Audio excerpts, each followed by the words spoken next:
acerca de la cabeza y la cara, ya que es lo primero que nosotros logramos observar en los niños al momento de ser evaluado. El cráneo. La cabeza generalmente es ovalada y simétrica, pero puede presentar ciertas deformidades plásticas que en algunos momentos solo son pasajeras y luego vuelve a posicionarse al tipo de cráneo normal que nosotros mantenemos.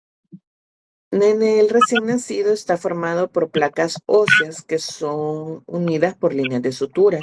Generalmente solemos tener 4 suturas, las cuales son la sagital, la coronal, la amboidea y metópica, como ustedes la pueden observar en la imagen.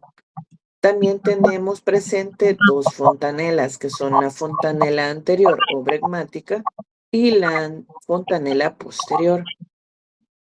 Tenemos que tener muy pendiente de cuánto es lo que mide cada una de ellas y en qué momento se cierran, ya que si encontramos alguna normalidad dentro de estas, nosotros debemos reportarlo porque podemos ser que estemos presentes entre una macrocefalia o una microcefalia. La fontanela posterior generalmente es más pequeña que la anterior. Este va a medir alrededor de 1 centímetro de diámetro y se va a cerrar de 4 a 8 semanas, es decir, de 1 a 2 meses. La fontanela anterior tiene forma romboidea y esta va a medir alrededor de 2,5 centímetros de diámetro y se va a cerrar entre los 12 a 18 meses de vida. A veces tenemos que tener muy en cuenta que la fontanela anterior la podemos palpar un poco más amplia, pero es porque hay una como cabalgamiento de las mismas suturas. Por lo tanto, siempre tenemos que tener en cuenta medirla y realizar una ultrasonografía transfontanelar para verificar que estas medidas sean las correctas. ¿Cómo debemos medirnos? Siguiente, ¿cómo debemos medir nosotros el perímetro cefálico? El perímetro cefálico o la misma circunferencia craneana se debe medir en todos los controles en todos los niños menores de 2 años. Debemos anotar siempre el valor correspondiente, ¿verdad? Y observar en las curvas de crecimiento cefálico que éste vaya creciendo de la manera adecuada. El perímetro cefálico debe encontrarse entre -2 a +2 desviaciones estándar, debiendo tener presente que si se pasa de ese valor, nosotros vamos a estar ante la presencia, por ejemplo, si es mayor a 2 desviaciones estándar, estamos presentes ante una macrocefalia, es decir, una cabeza grande. Y la microcefalia es un perímetro cefálico que es abajo de -2 desviaciones estándar. Todo eso, como les expliqué, siempre se deben medir. Ahora, siempre tenemos que cargar con una cinta métrica para poder realizar la medición del perímetro cefálico. Este perímetro cefálico es muy importante porque nos da un índice indirecto del tamaño de la masa encefálica. Es lo que la calota alberga, vea, en su interior, ya el sistema nervioso central, el líquido cefalorraquídeo, incluso la sangre que es está irrigándola.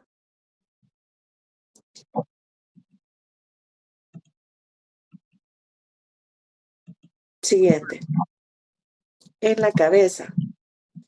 Es muy importante que podamos evaluar la cabeza del bebé, como les explicaba, ya que si nosotros observamos que en una de ellas tenemos un cierre prematuro de lo que es las suturas, podemos tener la craneosinostosis, que es el cierre precoz. Este no es algo es algo normal, sino que tiene que ver o está como relacionado con ciertos síndromes como son el síndrome de Crusoe, Apert, Carpenter, Sjögren y Fraser. Hay varios tipos. Están la escafocefalia, la plagiocefalia y la metópica. La plagiocefalia es la simetría de los huesos del cráneo con aplanamiento de alguno de sus lados. Importante la detección precoz para corregir las causas, ¿verdad? Y evitar el avance de la deformación plástica de la cabeza. Eso tiene mucho que ver también cómo vienen en la posición adentro de la pancita de la mamá, ¿verdad? En la posición intrauterina que ellos traen. Siguiente.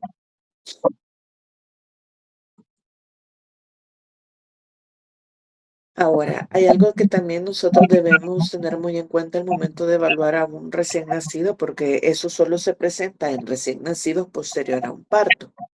Podemos tener lo que son los cefalohematomas y los caput sucedáneos. Los cefalomatomas, vamos a ver que es la acumulación de sangre abajo del cuero cabelludo. Y el caput sucedáneo es una bolsa serosanguínea, pero este más que todo va a corresponder a un edema del cuero cabelludo. ¿Cómo nosotros vamos a aprender a diferenciar cuál es cuál? El cefalohematoma me va a respetar lo que son las suturas, es decir, o es a un lado derecho o al lado izquierdo. La piel, ustedes no van a ver absolutamente ningún cambio. La aparición es casi siempre posterior al parto y es horas o días tras el parto, y la resolución se va a resolver entre las 6 a 8 semanas. Luego tenemos el caput sucedáneo. Esa sí es una colección serosanguinolenta, ¿verdad? Esto es más que todo un edema del cuero cabelludo. Esto no respeta suturas. La piel sí van a observar que tiene eritema o equimosis, y la aparición es justamente posterior al parto. La resolución suele ser más rápida, entre las 48 a las 72 horas. Tienen que tener muy en cuenta esto porque cuando son cefalomatomas y son demasiado grandes, como es una acumulación de sangre, nosotros debemos realizar ultrasonografías transfontanilares para verificar que ese cefalomatoma, es decir, la hemorragia superióstica que está presente, no tenga algún otro tipo de hemorragia adentro de lo que es el área del cerebro. Por lo tanto, siempre se tienen que verificar. El caput, las mamis les preguntan, doctora, ¿y en cuánto tiempo se va a regresar la cabeza normal? Generalmente los caput sucedáneos son sobre todo en los partos vaginales. Aquellas mamis que no han podido pujar, digamos, de la manera adecuada y han quedado trabados los bebés a través del parto, del canal del parto. Entonces, eso es lo que hace que se moldee la cabeza del bebé, pero la resolución es bastante rápida, de 48 a 72 horas. Siguiente. Luego tenemos los ojos. El ojo es un órgano sensorial bastante importante, ya que el periodo crítico de desarrollo de la visión se encuentra durante los primeros años de vida. Y esto va a depender esencialmente del estímulo visual que cada uno de los niños tenga, por lo que la exploración es una parte fundamental de las actividades que nosotros debemos realizar al momento de evaluar. La exploración debe ser bastante detallada, debemos ser bastante minuciosos al poder hacer las evaluaciones, ya que si nosotros abrimos los ojos de los niños a la fuerza, lo que van a provocar es que el niño los cierre y no puedan evaluarlo. Con eso, nosotros que vamos a explorar, nosotros observamos las estructuras externas. Por ejemplo, el ojito, tenemos que observar sus párpados. Debemos poner énfasis más que todo en la simetría de ambos párpados, que puedan abrir de manera espontánea, que si tiene presencia de enrojecimiento, si tienen hinchazón o edema, ya que pueden tener presencia de alguna, por ejemplo, de alguna secreción o algún parásito también a nivel de las pestañitas. Tenemos que observar también el epicanto. Este generalmente es un repliegue palpebral superior en forma de media luna, y este está ubicado en el interno del ojo, y esto es característico de ciertos grupos étnicos, ¿verdad? Por ejemplo, los chinos, o también es algo sindrómico como los niños de síndrome Down. Nosotros podemos verificar ese epicanto. También debemos observar las pestañas, como le explico, ver que no tengan ningún tipo de parásitos. El párpado debemos observar que lo cierren de manera adecuada y simétrica ambos, porque si no, estamos presentes ante una tosis palpebral. Las ojeras también tenemos que observar si un niño está presentando ojeras, porque también eso suele ser que el niño o está con falta de sueño, o sea que nos indique que haya un proceso alérgico, ya que hay signos que nosotros, al observar la ojera, podemos saber que el niño presenta algún tipo de alergia o será alergia en su vida. ¿Qué más tenemos que observar? Las lágrimas, ver que sí tenga producción de lágrimas. Generalmente la glándula lagrimal no va a secretar lágrimas hasta los 2 a 3 meses de vida. Entonces, cuando se ve a un recién nacido llorar, casi nunca se observan lágrimas, pero es no porque tenga alguna obstrucción de la glándula, sino que esas las secretas a las 2, 3 semanas de vida. Debemos observar que sí esté una buena posición ya después de este periodo. Si el niño no presenta lágrimas después de los 3 meses de vida, debemos observar si hay una obstrucción del conducto lagrimal, que la cual se resuelve en hacer masajes sobre este conducto. También debemos observar lo que son las escleróticas, que esta tenemos la conjuntiva vulvar, su color generalmente es blanco y en algunos niños sanos, pues puede verse como azul, pero es por ser tan delgada en la capa que logra verse sobre este color. Las conjuntivas, tenemos que el color normal de la conjuntiva palpebral es rosada, mientras que la conjuntiva vulvar es transparente. La coloración de ambas puede comprometer alguna enfermedad sistémica, por ejemplo, como la anemia, la ictericia, algún otro proceso infeccioso como una conjuntivitis o algún irritante químico que haya llegado al ojo, ¿verdad? La córnea generalmente es de color transparente y permite el paso del estímulo luminoso. Entonces debemos observar que no haya presencia de opacidades o turbiedad, ya que se pueden determinar importantes secuelas en la visión. Luego tenemos la motilidad ocular. A la evaluación del alineamiento y motilidad ocular, nosotros debemos explorar el niño mirando de frente. Por ejemplo, nosotros nos colocamos enfrente del paciente y podemos observar sus párpados y en la línea media del ojo. Debemos observar sus iris también. La motilidad ocular más que todo es cuando el niño, usted se mueve enfrente de él y él lo sigue con su mirada. Los glóbulos oculares, ambas se mueven al mismo tiempo. Es decir, si usted se mueve a la izquierda, los ojitos del niño van hacia la izquierda. Si usted se mueve a la derecha y el bebé lo sigue, los ojitos se deben mover hacia la derecha. O ustedes le hacen algún movimiento con algún objeto para poder verificar que todos los movimientos oculares los realice, hacia arriba, hacia abajo, a la derecha, a la izquierda. Tenemos que tener muy pendiente de esto, ya que el estrabismo, es decir, cuando los niños se ven como viscos, puede ser un hallazgo normal, pero es normal hasta los 6 meses. Después de los 6 meses, un niño no puede ver o presentar estrabismo. Eso es muy importante porque las mamis siempre preguntan, doctora, ¿y hasta qué edad mi hijo se va a ver visco? Necesita lentes. Las mamás se afligen. Entonces ya uno las consuela y le dice que es normal hasta los 6 meses. Posterior a los 6 meses, sí debe ser evaluado por algún oftalmólogo.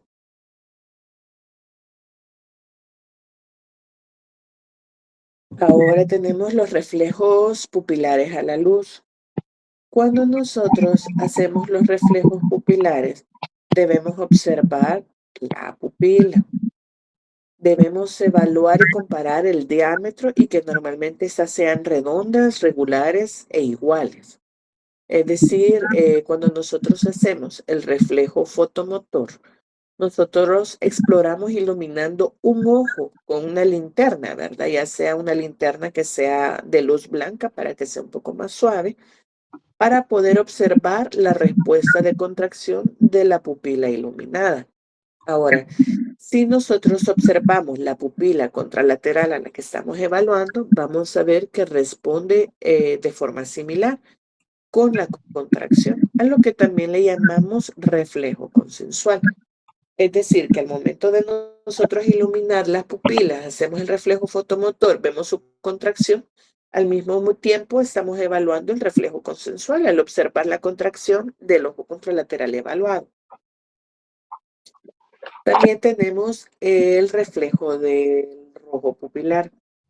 Este examen lo que me permite evidenciar a través de un oftalmoscopio es que los elementos que están dentro del ojito estén normales. Nosotros nos ubicamos de 30 a 50 centímetros de distancia del niño, enfocamos con un oftalmoscopio el centro de la pupila y nos vamos acercando de forma lenta, ¿verdad? Hasta que nosotros vemos una zona color rojiza que ocupa todo el diámetro de la pupila. Entonces nosotros vemos que ese reflejo está presente. Si nosotros llegamos a ver asimetría o ausencia del reflejo rojo, o en este caso pudiéramos ver un reflejo blanco opaco que se llama leucocoria, esto es un hallazgo grave que requiere una evaluación inmediata por un oftalmólogo, ya que pudiéramos estar presente ante una catarata congénita o alguna otra normalidad del ojo. Ahora sobre la visión. La visión, para poder evaluarlo, la agudeza visual va aumentando a la agudeza del adulto alrededor de los 6 años. Su desarrollo, más que todo, va a depender de la maduración del sistema nervioso central de los niños y fundamentalmente de la estimulación visual que nosotros realicemos en los niños. ¿Esto cómo lo vamos a evaluar? Generalmente los recién nacidos de término son miopes, es decir, que la agudeza visual única que tienen es para observar únicamente la cara de su mamá cuando está tomando pecho. Más allá de eso, ellos no ven de lejos. En ellos la visión se evalúa por métodos indirectos, ¿verdad? Explorando los reflejos pupilares, la respuesta consensual. Ya en los lactantes pequeños, la exploración de la visión se va a basar en supervisar la progresión de la fijación de algún objeto o seguimiento con la mirada y del interés que éste manifiesta por todo lo que nosotros tenemos alrededor. Como les explico, los niños chiquitos, los lactantitos, nosotros podemos colocarle un objeto y debemos ver que él siga el objeto para ver que tiene la fijación y seguimiento del objeto que estemos mostrando, ¿verdad? Ya niños un poquito más grandes, nosotros vamos a realizar los estudios con cartillas ópticas, pero para eso hay tipos de cartilla, ¿verdad? Las cartillas para 4 o 5 años, para 5 años, para 3 años. Pero esas cartillas, pues nosotros no las utilizamos generalmente, más que todo lo hacen los oftalmólogos. Siguiente.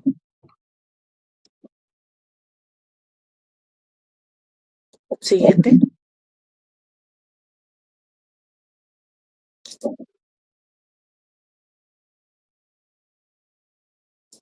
Perdón, la anterior. Vaya, como les explicaba dentro del ojo, nosotros debemos ver el hipertelorismo. El hipertelorismo es cuando ambas pesquisas de los ojos están muy separados. Este se aprecia como un engrosamiento del puente nasal y suele asociarse a distintos síndromes. Por ejemplo, el síndrome Down suele tener hipertelorismo.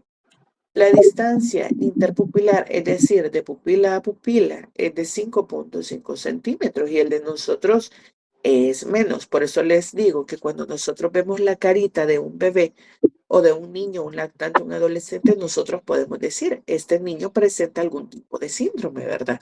Es fácil de observar. El epicanto es el que yo les mostraba, que es el pliegue palpebral en media de luna, que estaba ubicado en el ángulo interno del ojo.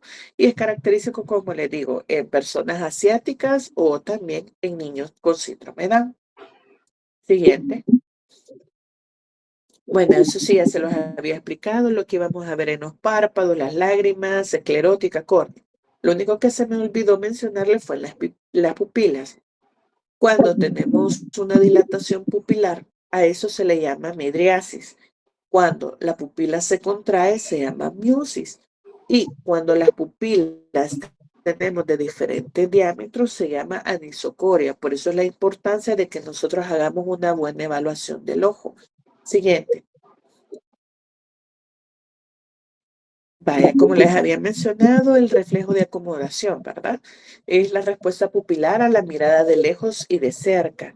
Es decir, que nosotros hacemos el movimiento con un objeto llamativo para el niño y vamos a observar que al acercarlo, las pupilas se van a contraer y al alejarlo, estas se van a dilatar.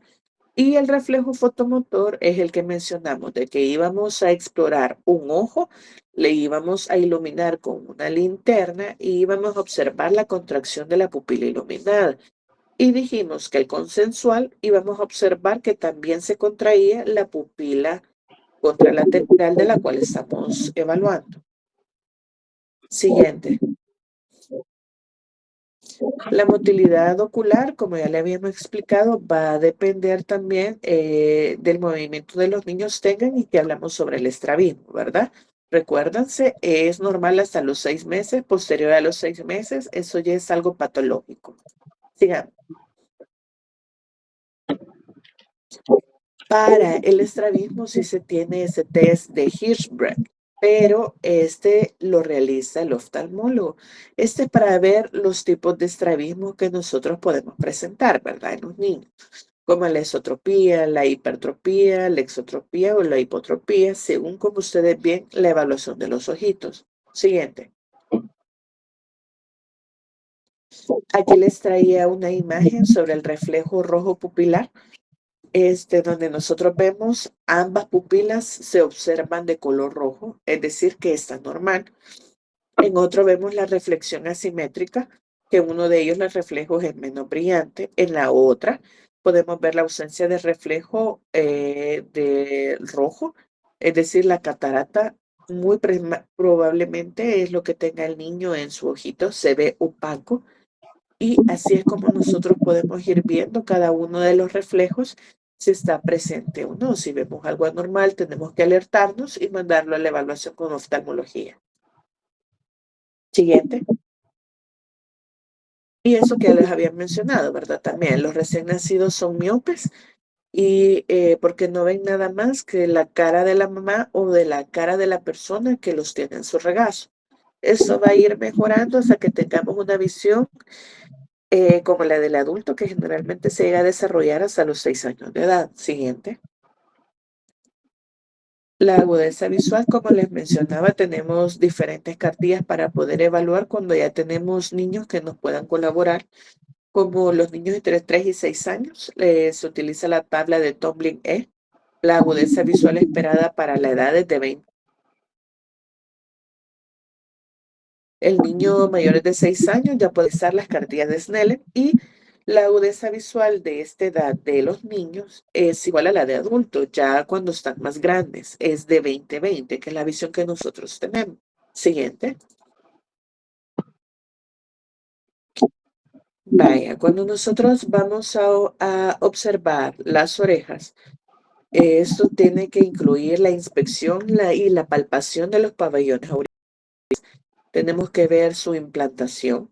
Tenemos que ver mediante la otoscopía el conducto auditivo externo, el oído medio, que es el tímpano, y observar la función auditiva a través de algunas pruebas indirectas que nosotros realizamos. Los pabellones auriculares debemos observar la simetría, ¿verdad? Ustedes pueden ver en la imagen que les presento cuál es el pabellón auricular de desarrollo normal. Si ustedes pueden observar donde termina el ojo, nosotros podemos trazar una línea vertical y podemos observar que esa línea me llega hasta el pabellón auricular, la parte superior. Si nosotros vemos la imagen de abajo y ustedes tratan de lanzar esa línea, ven que la oreja queda abajo, es decir, tiene una implantación inadecuada, implantación baja. También debemos observar en los pabellones auriculares si hay presencia de apéndices preauriculares. Estos generalmente llegan a presentar problemas renales o problemas a nivel cardíaco. Entonces es muy bueno que se manden a evaluaciones siempre con un cirujano pediatra y a realizar ultrasonografía de los riñones y también un ecocardiograma. Siguiente.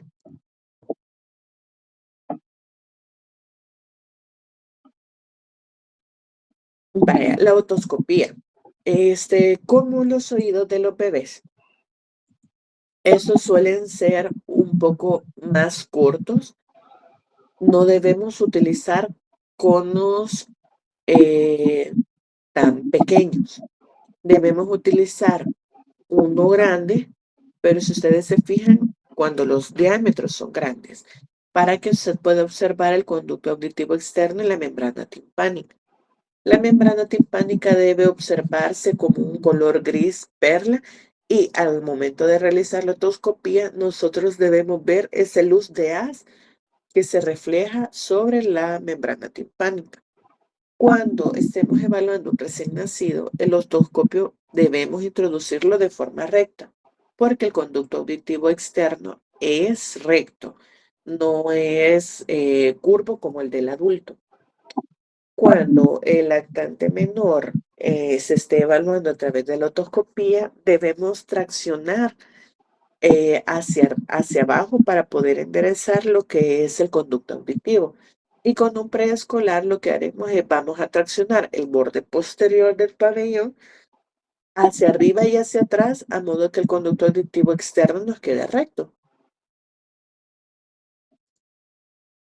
Siguiente. Ahora, ¿qué es lo que nosotros vamos a observar en nariz? Cuando nosotros la inspeccionamos, debemos ver su tamaño, su color y tenemos que observar como algunas variantes normales, ¿verdad? O que corresponden a un rasgo racial. Las narinas siempre van a estar orientadas hacia adelante en los recién nacidos y a medida que el puente nasal vaya creciendo, este se va a dirigir hacia abajo. Para poder explorar las fosas nasales debemos traccionar la punta de la nariz hacia arriba con el pulgar y con ayuda de una fuente de luz vamos a observar su interior prestando atención a las características del moco. Tenemos que ver si el moco es transparente, si es verde, si está sangrando de la nariz, está enrojecida la mucosa, si tiene algún cuerpo extraño, si está que generalmente está presente casi en todos los grupos preescolares. Ellos suelen meterse plastilina o alguna otra normalidad a nivel de la nariz. Y también debemos percibir el olor, ya que a veces se siente un olor putrefacto o algún olor diferente que no debería tener la nariz, que nos puede indicar que hay algo anormal en esa nariz y que debemos evaluarla más minuciosamente. En los recién nacidos debemos observar que ellos no presenten un aleteo nasal. El aleteo nasal es como un movimiento bastante amplio y notorio de las narinas cuando los bebés respiran. Esto sí es patológico, es decir, el niño está con dificultad respiratoria. Tengamos presente siempre que las frecuencias respiratorias en un niño son de 40 a 60, los recién nacidos. Cuando nosotros ya los vemos taquipneo, ellas empiezan a presentar lo que es el aleteo nasal, ¿sí? Pero hay que tener en cuenta también de que no estén taquipnea o que estén hipotérmicos, porque cuando se les baja también la temperatura, los bebés pueden presentar ese cansancio y presentan ese aleteo nasal. Siguiente.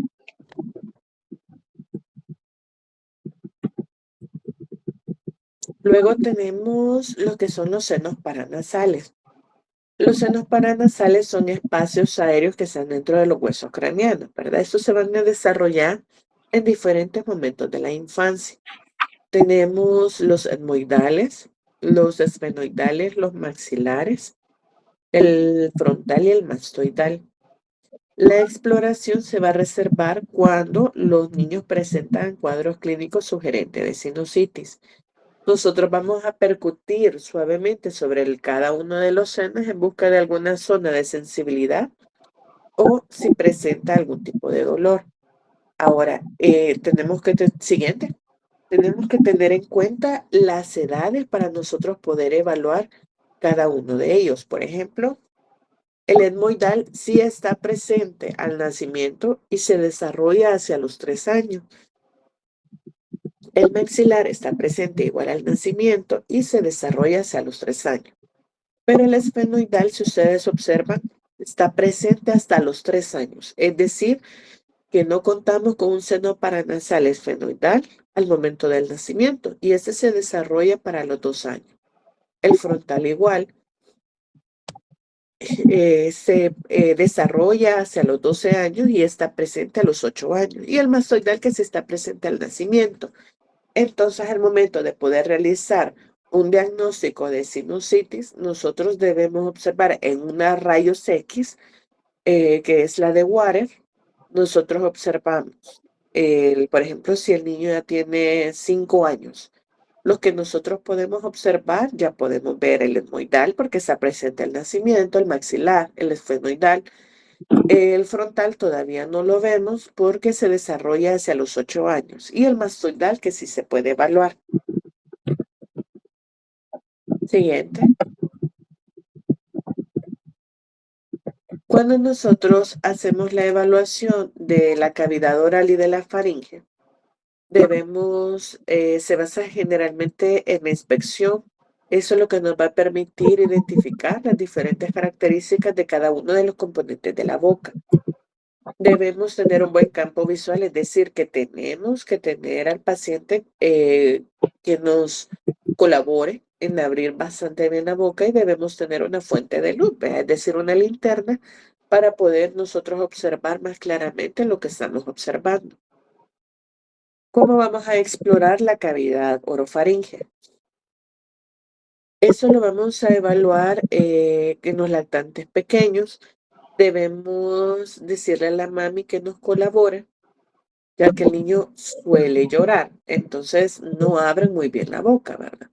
Cuando nosotros hacemos eso, podemos acostarlo, colocarle ambas manos hacia arriba y la mamá detenerlo de la cabeza, en lo que nosotros colocamos una paletita. La paletita la introducimos y con la lámpara nosotros debemos observar bastante rápido porque si el bebé empieza a morder la paleta o a hacer como que nos va a vomitar, ustedes no van a poder evaluar o hacer la inspección de la orofaringe completamente.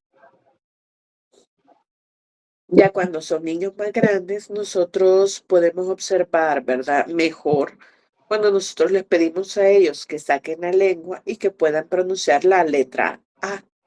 Cuando ellos mencionan la A, las estructuras orofaringeas se pueden identificar mucho mejor y debemos observar tanto la lengua, los carrillos, tenemos que observar el paladar para ver si no hay ningún tipo de orificio, porque suelen nacer con paladares hendidos, ver que no tengan ningún tipo de secreción o lengua saburral o alguna hemodiliasis en su lengua, en los carrillos, ver que no tengan la mucosa, la faringe que esté eritematosa, que tenga salida de secreción, que tengan las amígdalas purulentas o demasiado grandes que no me permitan la respiración o el tragar de forma adecuada de los niños.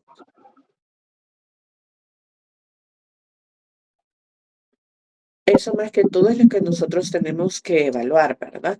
El frenillo también, porque en muchas ocasiones el frenillo de los recién nacidos viene corto y eso es algo que les dificulta para poder hablar más adelante y necesitan ser evaluados por el cirujano pediatra. Todo eso siempre es necesario que se pueda evaluar a través de la cavidad oral. Siguiente. Ahora, los labios, ¿qué es lo que nosotros vemos en los labios? Vamos a ver el color, que no sea pálido, porque si está pálido podemos relacionarlo también con anemia, la simetría y que tenga una buena movilidad, porque en ciertos casos que se dan como las parálisis de Bell, tenemos una simetría de toda la mitad de la cara y generalmente lo podemos notar también en los labios. La mucosa oral tiene que ser rosada y húmeda, buscar las placas blanquecinas, como les mencionaba, para ver si no tienen algún tipo de moniliasis y tenemos que saberlo diferenciar de los depósitos de leche, es decir, en un recién nacido verificar que no sea leche la que tenga pegada en la lengua y sea moniliasis. En el paladar, descartar las malformaciones, como les mencioné, el paladar hendido, ¿verdad? Siguiente.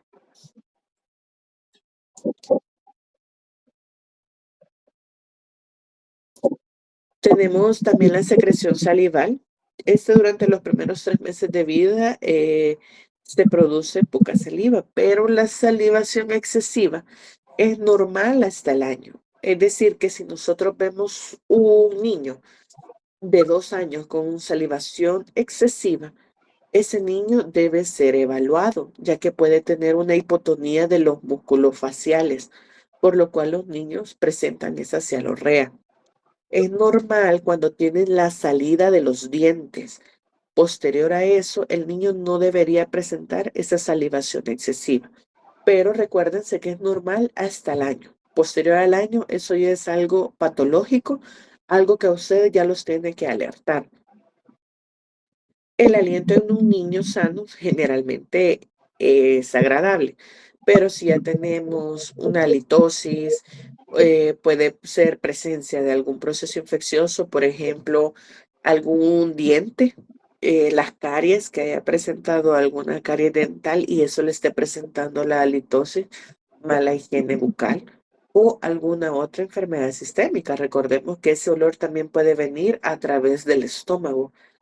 Depende de qué síntomas nosotros encontremos, así es como vamos a realizar las referencias oportunas. En la orofaringe tenemos que ver que la mucosa sea lisa, suave, brillante, rosada y no tenga ningún tipo de secreción. Como les dije, hay que observar las amígdalas. Estas empiezan a crecer a partir de los 2 años de edad. Antes de los 2 años, ustedes no pueden decir que un recién nacido o que un niño de 1 año pueda tener amígdalas, una faringoamigdalitis, porque la verdad no aparecen las amígdalas antes de los 2 años. Siguiente. Ahora tenemos que contemplar también la cronología de la erupción dentaria temporal, ¿verdad? Que son los dientes de leche. Para poder observar o tener un conocimiento, sepamos que siempre los incisivos centrales inferiores son los primeros dientes en ser erupcionados. Se erupcionan a los 6 meses. Posterior, se van a aparecer los incisivos centrales superiores, que erupcionan de 7 a 8 meses de edad. Posterior a eso, vamos a iniciar con los incisivos laterales superiores y luego los incisivos laterales inferiores. A veces, no en todos los niños, se tiene esta erupción dentaria igual. A veces hay niños que no tienen los incisivos, por ejemplo, inferiores ni superiores, pero sí tienen los caninos superiores, se ven como que fueran Drácula. Entonces, eso no es ninguna anormalidad, es como una variante, pero es normal. Lo que sí debemos estar pendiente es que los dientes tienen que aparecer antes del año de vida. Ya si después del año de vida no presenta ni un solo diente, debemos enviarlo a un odontopediatra para que pueda ser evaluado de por qué no tiene la aparición de los primeros dientes. Siguiente. Ahora, ¿qué es lo que vamos a evaluar nosotros en cuello? Cuello es bastante importante, aunque ustedes a veces podremos decir que no lo es, pero sí. Debemos observar las estructuras, debemos palpar la alineación y el tono muscular para el músculo esquelético y neurológico, los ganglios, todo eso debemos observar nosotros al momento de evaluar. No es tan largo el examen del cuello, pero sí debemos evaluarlo. En los recién nacidos debemos descartar malformaciones o alguna postura anómala. Por ejemplo, ver si no tiene un cuello, le decimos nosotros como una nuca redundante que tiene bastante pliegue. Eso es, como le explico, eso es como algo sindrómico. Por ejemplo, los niños con síndrome Down suelen tener un cuello corto y tienen bastante pliegue nucal. Entonces, eso debemos observar en algunos niños porque las fascias no siempre solemos identificar los niños de síndrome Down por genética, sino que lo primero es por la evaluación y no todos los niños se ven como síndrome Down al nacer. Entonces tenemos que tener ser un poquito más cuidadosos al momento de evaluarlo. También cuando los niños presentan fiebre, nosotros buscamos adenopatías. Generalmente esto suele ir asociado con cuadros infecciosos del tracto respiratorio superior y debemos descartar también la rigidez del cuello, que es un signo clínico de la meningitis. También debemos observar la simetría del cuello, si está largo, su forma, su buena implantación, si los movimientos los realiza de forma adecuada, si el cuello es corto, como les expliqué, porque en algunos casos el cuello corto durante la infancia es normal y se va alargando hacia los 3 a 4 años de edad. Y están nosotros, como les digo, cuello corto, pero asociado a síndromes genéticos que se manifiestan con estos cuellos cortos, ¿verdad? Y la implantación generalmente de ellos se ve como un poco más ancha que la de un niño normal. También ver las posiciones anómalas que hayan mantenido durante el útero de la mamá, que se asocian con un aumento del tono del músculo, por ejemplo, el esternocleidomastoideo, como una tortícolis congénita. Y otra también que es la hipotonía cervical, que se manifiesta en los niños cuando no tienen el sostén cefálico. Y también suelen verse algunos síndromes que también presentan ese tipo de hipotonía. Cuando nosotros realizamos la palpación, debemos buscar los pulsos carotídeos y debemos identificar sus características, ¿verdad? Debemos palpar la musculatura cervical, viendo el tono, la movilidad pasiva del cuello, si existen zonas dolorosas, como les expliqué, también ver los ganglios linfáticos, la glándula tiroides, que tengamos una buena alineación de la tráquea. Esta generalmente nosotros para evaluar el cuello siempre nos colocamos atrás del paciente y pues palpamos. Sobre todo la tráquea se va a explorar únicamente solo con los pulgares. Si nosotros vemos un aumento del volumen cervical, generalmente no es un signo de alarma, pero puede corresponder siempre a una adenopatía. Cuando estemos presentes ante una adenopatía, tenemos que observar si esta es dura, si es blanda, si es dolorosa, si la sienten pétrea, es decir, se le siente como que fueran pedacitos quebrados, ¿verdad? Todo eso es bien importante. Si está morado, si está rojo, tiene algún cambio de coloración. Todo eso debemos evaluar porque depende de eso vamos a llegar a un diagnóstico al momento de la evaluación del cuello. Debemos ocultar soplos también, que generalmente son los soplos que se irradian a nivel cardíaco, ¿verdad? Y pues los soplos no siempre son algo normal, sino que son patológicos. También debemos evaluar lo que son la rigidez de cuello, ya que si este me presenta una resistencia a la flexión cervical, cuando están en decúbito dorsal y hacemos esa flexión pasiva del cuello, debemos ver que es un signo positivo para meningitis y debemos sospechar que tiene una irritación meningia.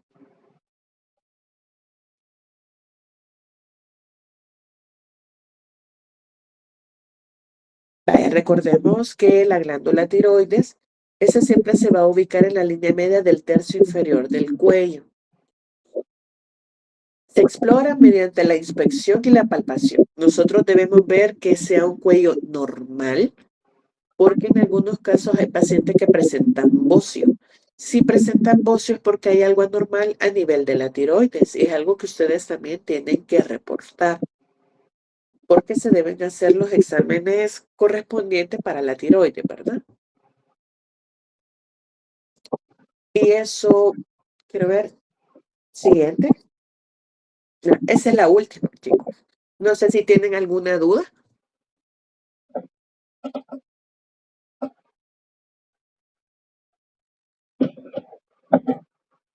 ¿Todo bien? Va, entonces eso sería por mi parte, chicos. Les compartí cuál era la bibliografía de la presentación. De ahí van a salir los exámenes, las preguntas del examen. Bueno, nos vemos, que tengan buen día. Gracias, doctora. Gracias, doctora. Muchas gracias, doctora.